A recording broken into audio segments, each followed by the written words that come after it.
କେତେବେଳେ ପଳେଇଲା। ତ ଆସିଲି ମେଡ଼ିକାଲ ଭିତର ଆଡ଼େ ଟିକେ ଦେଖେଇଦେଲି, ସାଙ୍ଗଟେ ଥିଲା ଦେଖାହେଲା, ଖୁସି ଲାଗିଲା, ବହୁତ ଦୁଃଖ ସୁଖ ହେଲି।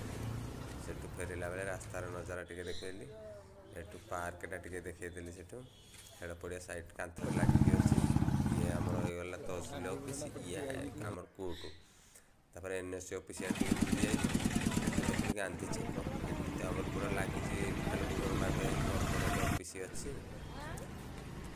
ଏଇଟା ଦେଖ, ଏ କେଉଁ ଜାଗା ଆମ ହିନ୍ଦୋଳର ଲୋକମାନେ କହିବେ ଖେଳ ପଡ଼ିଆ ହେଲା ଆମର ଖେଳ ପଡ଼ିଆ। ରାଜଭାଟି ଭିତରକୁ ପଶିଗଲି, ଦେଖିକି ଟିକେ ବୁଲେଇଦେଲି, ଦେଖେଇଦେଲି ଫଟୋଟା ଟିକେ, କହିଲି ଦେଖିବେ।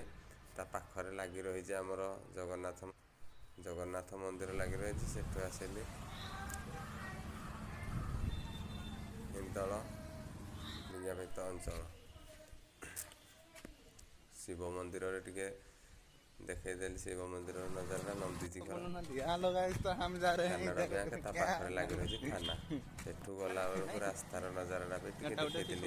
ଏକାଥରକେ ମାରିକିନା ବସଷ୍ଟାଣ୍ଡଟା ବୁଲେଇକି କାହିଁ ଦେଖେଇଲି। ଗଲା ବସଷ୍ଟାଣ୍ଡରୁ ଦେଖେଇଦେବ ଏଇଟା ଆଉ। ଭିତରକୁ ଯାଇନି, ବାହାରେ ସେଠୁ ଆସିଲା ପରେ ଆମର ହିନ୍ଦୋଳ ବ୍ଲକଟାକୁ ଟିକେ ଦେଖେଇଲି ସମସ୍ତଙ୍କୁ। ବ୍ଲକଟି ମନ୍ଦିରଟି ବହୁତ ସୁନ୍ଦର ହେଇଛି।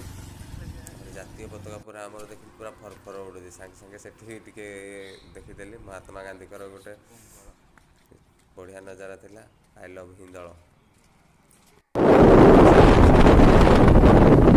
ପିଲାଦିନର ଫଟୋ ସେଇଟା ହେଲା ଛକ।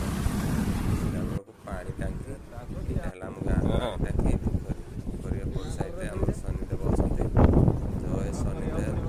ତାପରେ ସାଙ୍ଗ କହିଲୁ ଓହ୍ଲେଇକିନା ଆମେ ଯିବୁ ସାହି ଆମର ଭିତରେ ଗୋଟେ ଟିକେ ଯିବୁ। ଲଙ୍ଗୁ ଏପଟୁ ଦେଖାଯାଉଛି ସାଇଡ଼୍ରୁ ଗଲୁ, ଗାଁ ଆଉ। ଦାଣ୍ଡକୁ ସେ ଲାଷ୍ଟରେ ଦେଖାଯାଉଛି, ସେ ଦାଣ୍ଡ ପଟୁ ପୁଣି ସାହି ଭିତରଟା ଦେଖେଇଲି। ଇଏ ହେଲା ଆମ କୋଠ ଘର। ଏଠୁ ବୁଲିକି ଗଲି ଘରକୁ ଆସିଲା ବେଳେ ଦେଖିଲି ସବୁ କାଠ ଆଣୁଥିଲେ, ବଢ଼ିଆ ଲାଗିଲା ଏଇ ସିନ୍ଟା। ଏଇଟା ବି ଏଥିରେ ଏଠୁ କ୍ୟାପଚର୍ କରିଦେଇଥିଲି। ଘରକୁ ଗଲାବେଳକୁ ପିଣ୍ଡାରେ ବସିଥିଲେ ପିଇସା। ଏପଟୁ ବୁଲିକି ଗଲି, ଘରେ ଦେଖିଲି ଯେ ବୋଉ କ'ଣ କରିଛି, ଧାନ ସବୁ ସିଝେଇଛି। ଏପଟେ ଆମ ଭାଣିଜୀ ଖାଇବା ପାଇଁ ଦେବା ପାଇଁ ଆମ ଝିଅ ବିଜି।